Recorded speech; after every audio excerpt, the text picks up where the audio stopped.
Good evening and welcome to another Candid conversation. We are so happy that you were able to join us for tonight's discussion. Quick PSA before we get started. Please remember to type in your question in either the comment box or in the link found in the description box.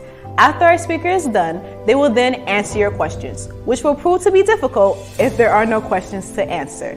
So please remember that a conversation requires more than one person, so do your part. With that being said, relax, type in your question, and let's have a conversation.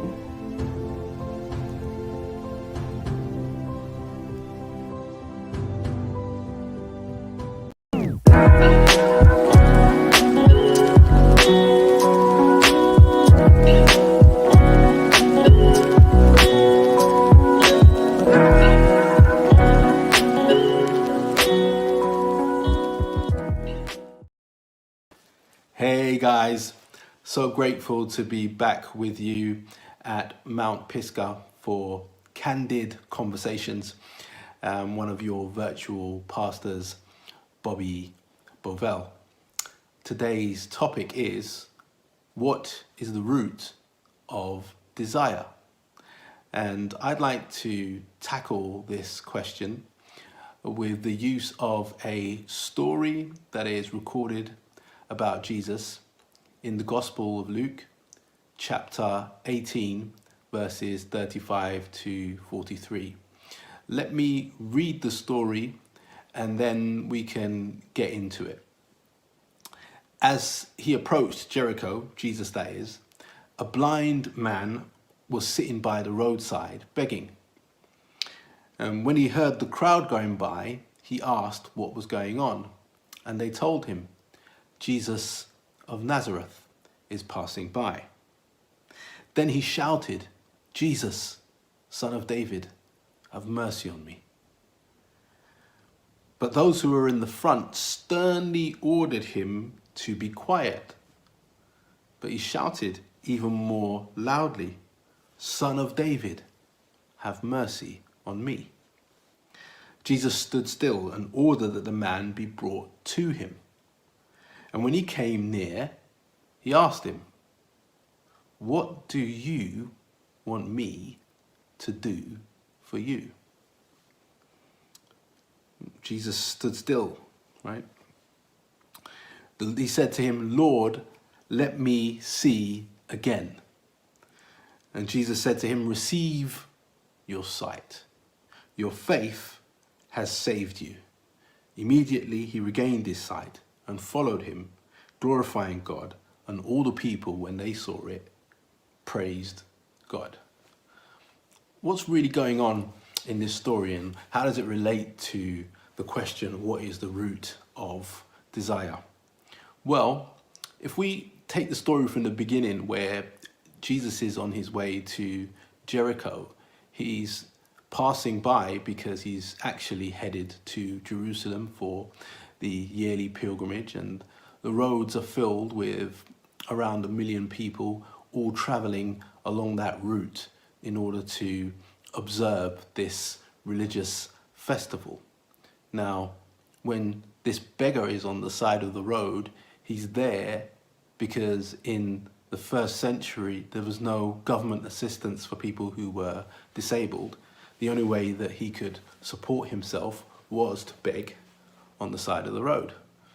And it was seen as a good deed for people to help those less fortunate than themselves, who couldn't work, who couldn't take care of themselves, by giving them some money. And when he's heard that Jesus is passing by, he shouts out, Son of David, have mercy on me.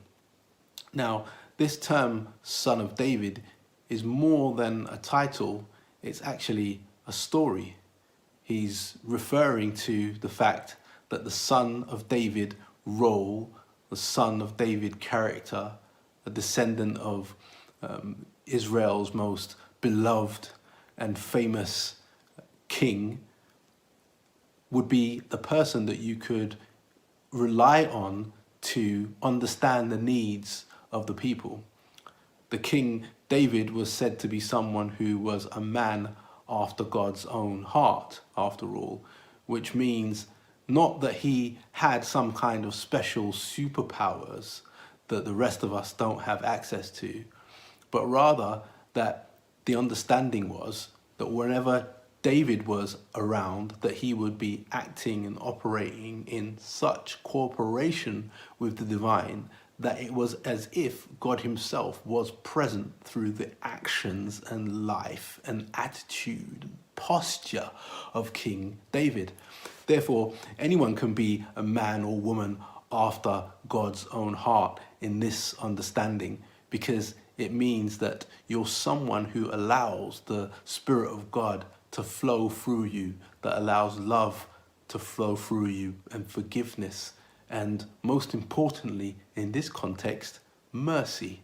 So when he calls out Jesus, son of David, have mercy on me, he's appealing to an ancient story about the way that not only King David interacted with his people, having compassion for them and taking care of them, but that there was a bigger story to which David was a part, a wider spirituality that allowed him to be able to tap into the divine and use the love of God and use the beauty of the divine to express mercy and kindness for people.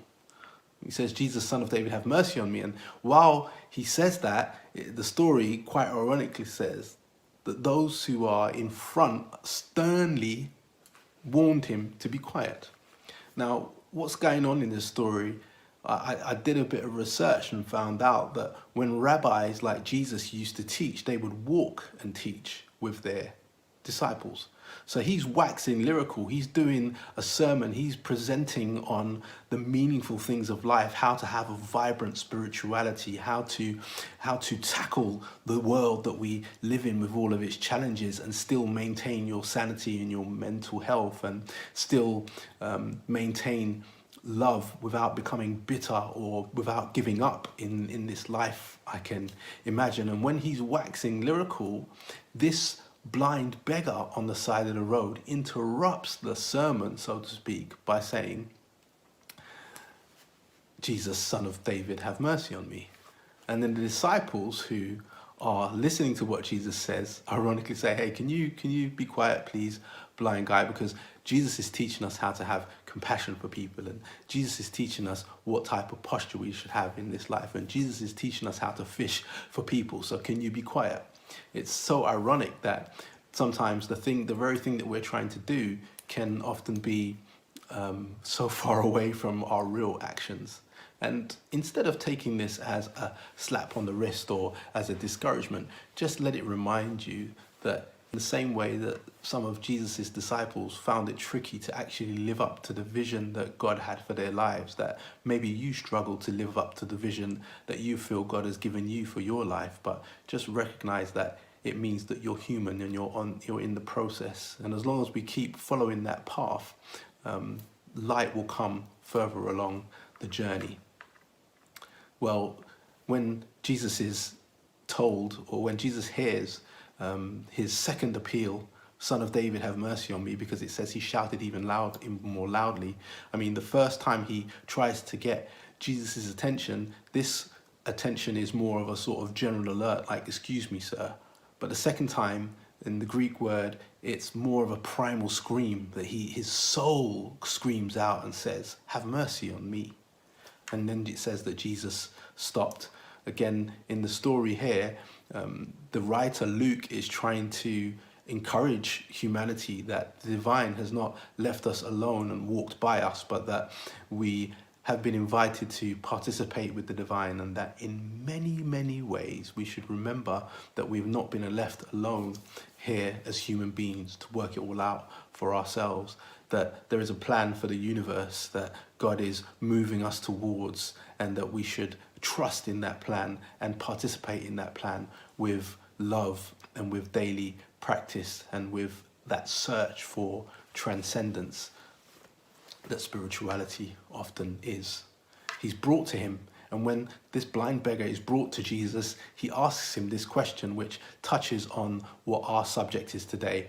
what is the root of desire? He asks him, what do you want me to do for you?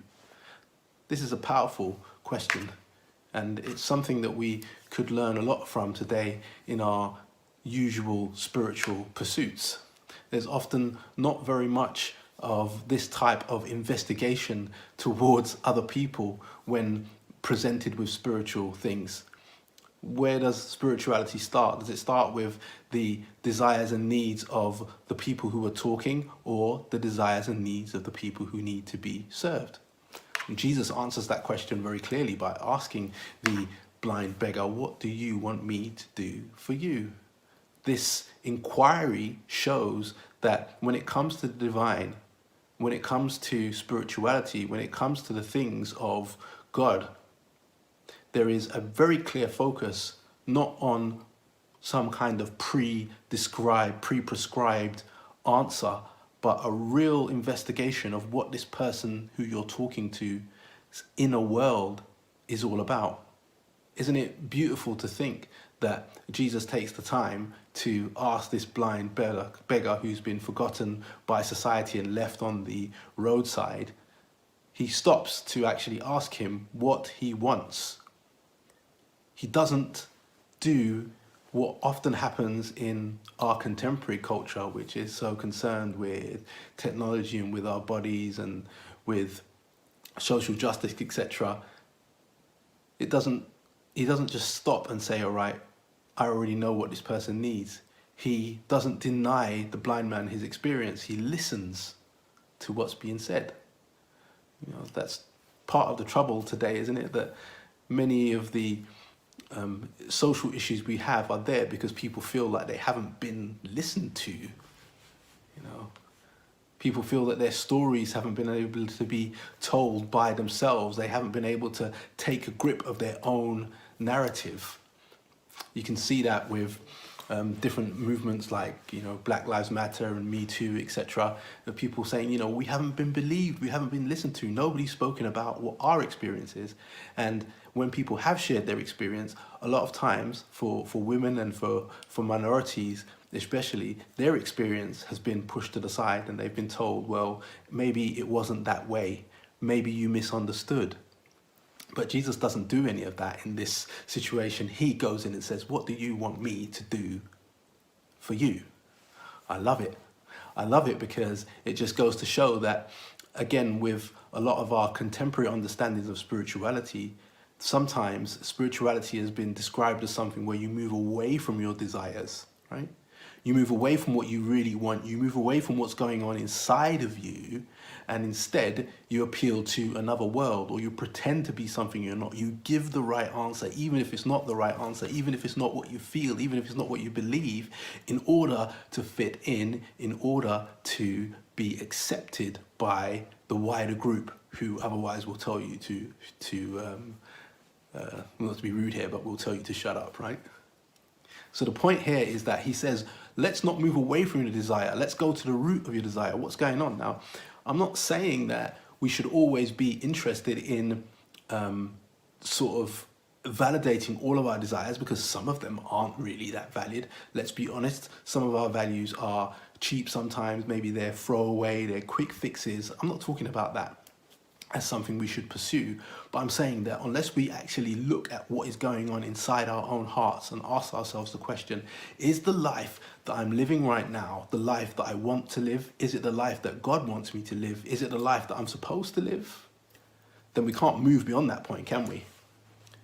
There's a great story from the actor Matthew McConaughey in his recent autobiography, where he talks about living in a house as an actor where he has a maid of sorts who presses lines into his jeans in the middle. He's talking to his friend about it and sort of telling about this experience, and the friend says, yeah, that's great if you want your jeans to be pressed in the middle. And it was a great question and an open revelation for him that maybe I don't want my jeans pressed in the middle. And the problem is sometimes we don't really think about maybe what we want or what God wants for us, or haven't been given the opportunity, because in the environments that we're in, maybe it's not always easy to talk about what we want. But without a real personal inventory to look at what our real desires are, we won't be able to get beyond the point of them being cheap or of them being imposed by others, because we haven't taken the time to answer that simple question from Jesus: what do you want me to do for you? Well, when Jesus asks him this question, he says, let me see again. And the fact that he says, let me see again, for me is powerful in this context, because he's saying, all right, it's something that I had before, but I've lost it. I'd like to get it back again. Right? And this is a really beautiful way of looking at spirituality, that spirituality is not about something you lack, but it's about looking at who you're supposed to be all along and trying to get back to that, instead of trying to be something and someone you're not. That's what the root of desire is about. It's not about trying to pretend that things are a different way if they're not in reality that way. It's about instead thinking about, what was I supposed to be? What did I see before? Looking back, just as we close up, looking back on our life before in terms of a childhood type of experience could often hold the key to understanding who we're supposed to be in the future. What I mean by that is that the writer C.S. Lewis says that for many of us, faith and spirituality is like going back to when we were children. When we were kids, we believed the impossible, and we had an optimism to us. But when you go through life and you get knocks and you get setbacks and you get a bit downtrodden, then you can begin to become cynical and lose that ability to believe that the impossible is possible, to believe that you can achieve your dreams, to believe that you can become the person that you're supposed to be, that life can be the way that you envisaged it should be when you were younger.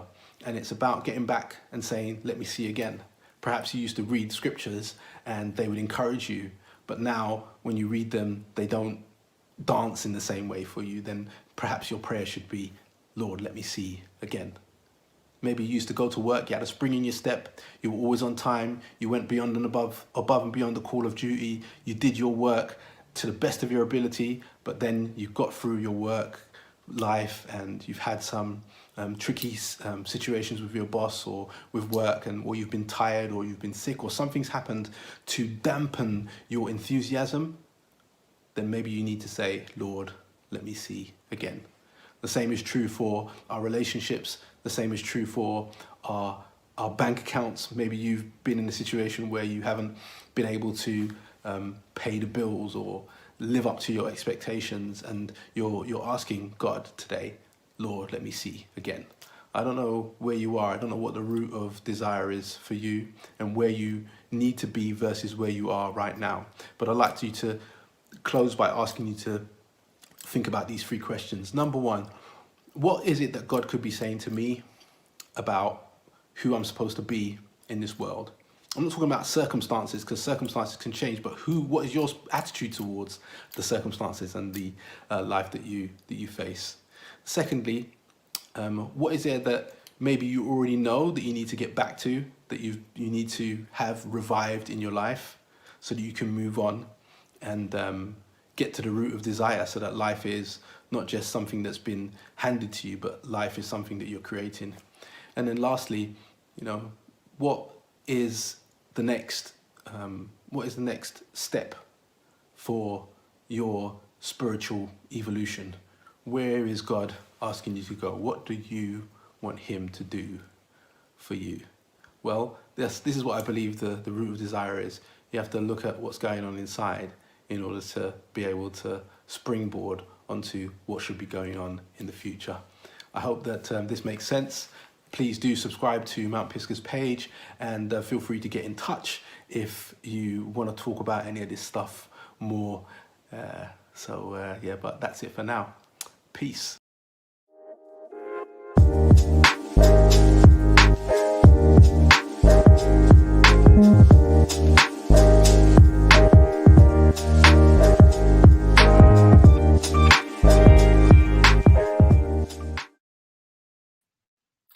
Hey guys, question that's come in here is how can I trust in the plan of God when everything seems to be going wrong? Well, yes, that's a very tricky thing to do, and it's certainly easier said than done.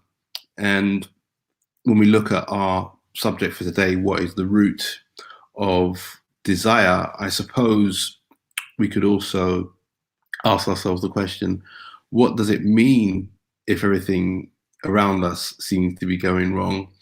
Is it that we had a particular idea in our minds about the way life would be, about how our relationships would be, about how our work life would be, and life simply hasn't lived up to that expectation, and therefore we feel like everything's going wrong because we haven't been able to realize those dreams, often making it easier to accept or to believe that God has a plan for our lives, even though things may be going wrong,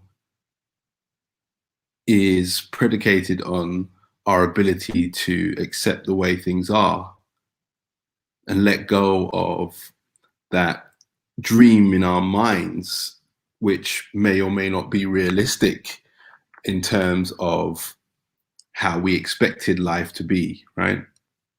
If you expected to be at a certain point by a certain age, for example, when you were younger, you said by the time you're 25, you're going to be at this position in the company, or you're going to be at this position in your relationships, or you're going to be at this position financially, etc., etc. If that hasn't happened, then perhaps we start believing that God is not with us or that there's no plan that's being worked out. But we should first stop and ask ourselves, have I created a dream situation and scenario in my mind that hasn't happened, and then now I'm disappointed because that hasn't happened? Or am I in a position where I can say, right, let me readjust my expectations and try to be more realistic about the way that life is happening for me, and try to accept that. All right, so I hope that helps. I don't know if that makes sense. There's another question that came in. Will God give me a desire that's bad for me?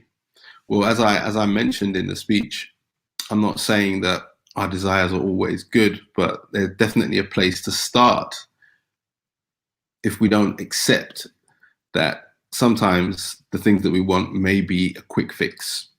Let's take, for example, if you're going to have something to eat, if you're going to go for fast food, it's all right to eat fast food every now and then, but if that's all we ever eat, then there's going to be a health issue probably that's going to arise, right?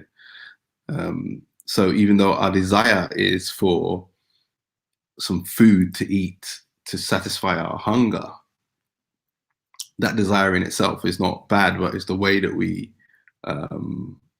fulfill the desire that is going to determine not whether or not God is with us or God loves us or anything, but it's going to determine in large part how sustainable that desire is, or how easy it is to fulfill that desire. Do you see what I mean?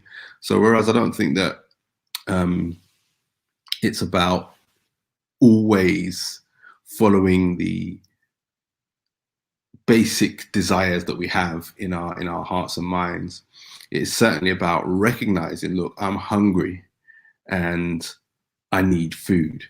And then we go from there to try to fulfill that need and sort of give ourselves the nutrition that we need. Do you see what I mean? Of course, there are some times when our desires are based on something that is selfish or something that, as I said, is not sustainable in the long term. I don't think that anyone would say that all of our desires or all of the desires are equally healthy, but definitely all of our desires are equally valid, because if we don't accept where we are right now, then we won't be able to even evaluate whether or not that desire is something that is sustainable long term or something that's good for us long term. So it's important to get to the root of desire and not be afraid to look at something quite realistically and quite honestly and say, all right, this is my desire. So I don't think that, I don't think that there's a real sense of loss or confusion about the fact that, sometimes the desires I have, they might not be good for me, but that's really not the issue. We're really trying to deal with whether or not the desires that we have are being recognized by ourselves so that we can move on from there. There's a lot of denial that can happen in the spiritual exercise, and that needs to be in large part dealt with before we can move on to any other phase of our experience and existence. All right. Well, I don't know if there are any more questions. I hope that makes sense.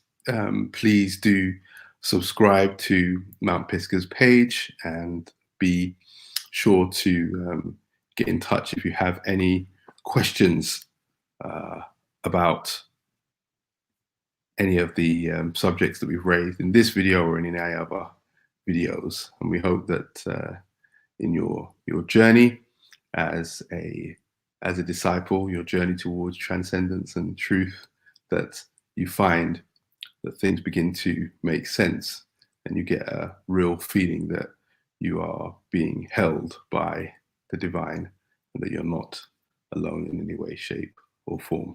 All right, well, thanks very much.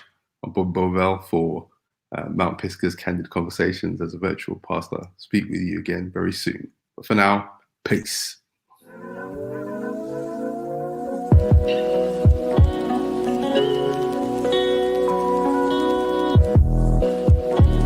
Thank you for joining us for tonight's Candid Conversation. Please be sure to subscribe to our YouTube channel as well as click the bell notifications so that way you are notified every time we go live or post a video. Have any questions, comments, thoughts? Be sure to click the link found in the description box and let us know what's good. And as always, ain't no judgment on this side. Also, be sure to follow us on all of our social media platforms so that way you stay in the know every time something is happening here at Mount Pisgah. As always, see you next time.